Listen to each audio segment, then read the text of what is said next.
Thank you very much, Sebastian, also for being very well within the time limit. We will see whether the critic Johannes is sufficient in the discussion, but it was very inspiring. It's my great pleasure now to introduce Rolf Sethe. I have spent more time with him reading him than in the same room, but I do remember one long conference where I went back to the institution I was based in and asked about it. And I said, there's one presentation that I found really inspiring, and it was yours.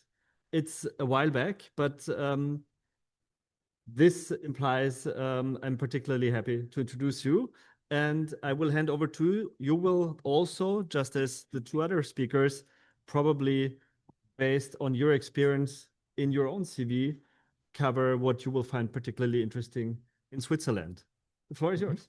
Thank you very much for your kind introduction. I will look at the question whether legal persons are allowed in Swiss law to take the position of a director or officer. And this task is extremely difficult because we had a recent company law reform, and it took Parliament 2 days of discussion to answer that question. And you now ask me to answer the question in 20 minutes. Maximum. So, yeah, maximum. So 19 minutes from now. I think we should distinguish several different situations where you have different interests within a company. So we should distinguish the small and medium-sized enterprises and the big enterprises. We should distinguish between listed and not listed companies, and we should distinguish between independent companies and subsidiaries of groups of companies. And there you have different problems when addressing the question of legal persons as an entity. So I will try to find a solution for all these 6 constellations presenting you the Swiss law. So the first question, of course, is what is the general rule? Is a person eligible to become a member of the board? And as you can see here, we follow the 1-tier structure in Swiss law. Sorry. Right. We follow the 1-tier structure in Swiss law, and we have just one board of directors and not like the Germans, Vorstand and Aufsichtsrat. The external auditors are an organ in Swiss law as well, so they are not external partners, contractual partners, but an organ within the company, and of course they may be legal persons. So this is clear right from the beginning. As soon as the legislator introduced external auditors, they followed the rule Sebastian just told us, same in German and Austrian law. The question of legal persons as a board of directors is answered in the Code of Obligations. So Article 707 answers the question for the public limited company, and Article 809 answers it for the limited company. A legal entity may be a shareholder of another company. It is not possible under Swiss law. It is not eligible to serve directly as a member of a board. What we can do is you can appoint or you can propose a representative of that legal entity who then sits on the board. And here the Swiss law differentiates. In a public limited company, you just have the right to propose a representative, but you don't have a guarantee that the General Assembly follows the proposal and elects this person onto the board.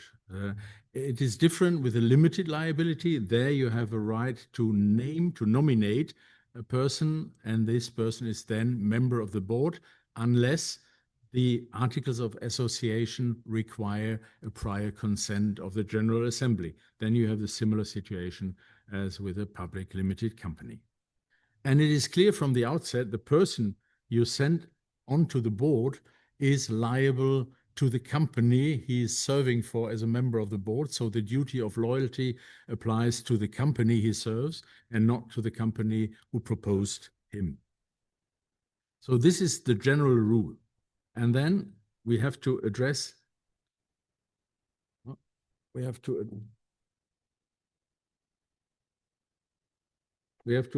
the constellation of I'm sorry, this doesn't work properly. We have to address the situation where you have a delegation. It is possible under Swiss law to delegate the day-to-day business to a so-called Geschäftsführung. And this delegation is possible either onto natural persons or onto a so-called executive board. And the executive board we have to look at closely now. The overall responsibility stays with the board of directors, and only the day-to-day business is transferred to this executive board.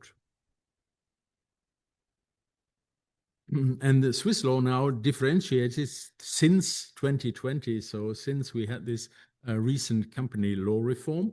And in private companies, legal persons are eligible as executive boards because they say private companies have need a liberal approach. They can decide on their own organization requirements, and therefore we don't have any problem to elect legal entity.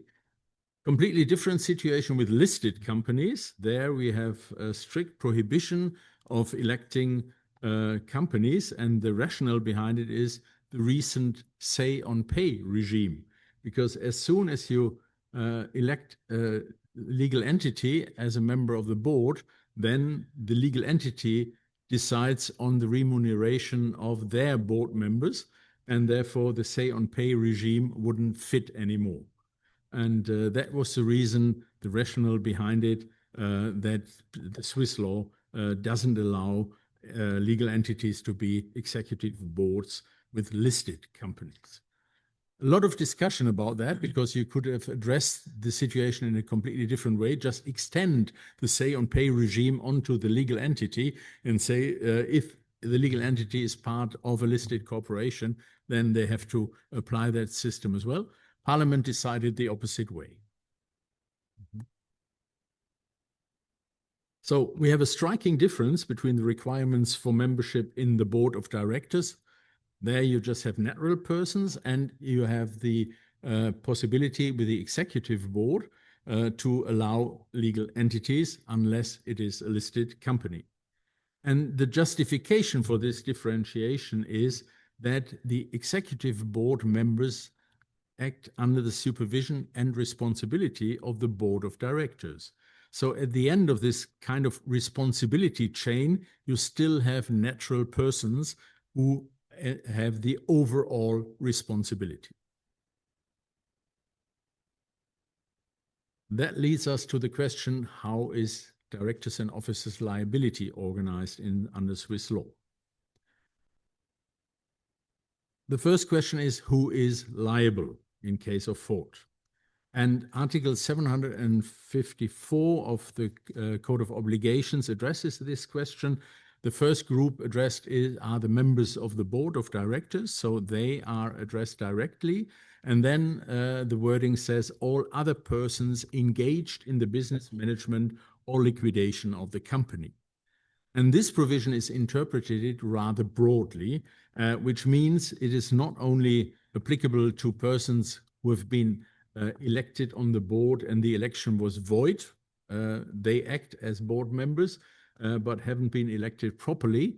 And as soon as they accept to do the job, they are as responsible as they would have been if they would have been properly elected. And the same, of course, applies if you have a delegation to the executive board. As soon as you work on the board, you are called a person engaged in the business of management. And the third and most important group are the so-called de facto organs, which are persons acting as organs without either being elected or appointed by delegation, but assuming a job they are not in a way appointed for. And so the de facto organ definition is very interesting for our conference. The Federal Court says a de facto organ can be a natural or a legal person. That's very important because you remember board members can only be natural persons. So we have a general prohibition in Article 707, which is not applied in the law of directors and officers liability. So the liability is extended to legal persons as well. And what is the closer definition. First of all, the de facto organ is only assumed if the person, the legal person, makes decisions which are reserved for actual members of the executive body or carries out management decisions of the company which are reserved to the board of directors. So you assume a responsibility for a task which is not your task. So that's the first requirement.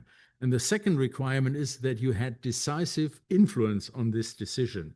So it doesn't help or it doesn't fulfill the definition if you have a merely auxiliary activity and there's somebody else in charge. So a decisive influence requires an own decision of the de facto organ. And the third requirement is the person acting as an organ could have prevented the damage caused by the breach of the corresponding duty.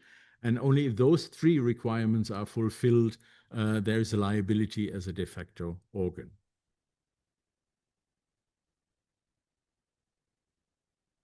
Because the Federal Court ruled that also legal entities are seen or can be seen as de facto organs, you have the group of company law issue now coming up, because of course in group of companies you have a lot of situations where you have legal persons that act as organs. And the liability is a very important issue. We don't have a regulated group of company law, unlike Austria and unlike Germany. So we just have jurisprudence on the topic.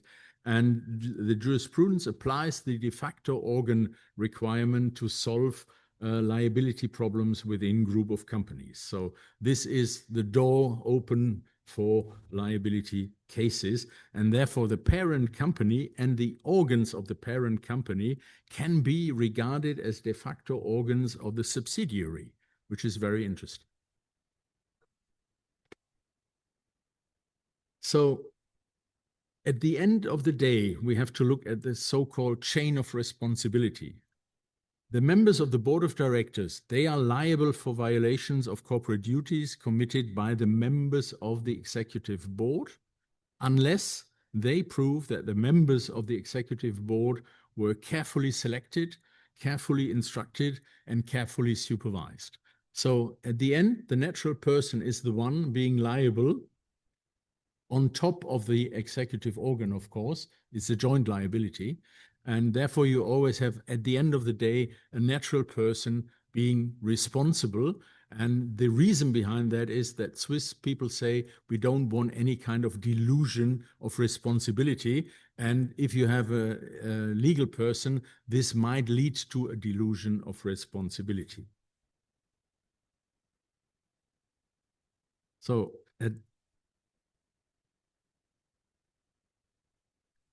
we now have to have a short look at the law of Liechtenstein. It's just one slide, because the Liechtenstein approach is very clear, very liberal, and very flexible. The law of Liechtenstein says we allow all legal persons in any position of the board of directors. A delegation to executive boards is permitted, and of course, legal persons are admitted there as well. And the directors and officers liability applies to all entities, so elected ones and de facto ones, which means to legal board members as well. So a very clear approach. I don't have any summary, because I think it's rather difficult to make a summary after the two speeches we just heard. I just would like to point out one approach, which is a liberal approach. I think the freedom of contract is here the relevant topic.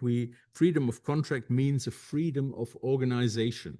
So the organization within a company should be left to the owners of the company, which are the shareholders, and they have to find a suitable, a fitting approach to their needs. And if we look at the 6 examples I started with, you have different needs, and therefore we need a flexible approach. And of course, we need to address the problem of circumvention, for example, on say on pay, or circumvention of insolvency law, which I think is a problem in Dutch law, as I understood you correctly. So we are keen on hearing about the Dutch experience about circumvention of insolvency law. Those problems have to be addressed. Thank you very much.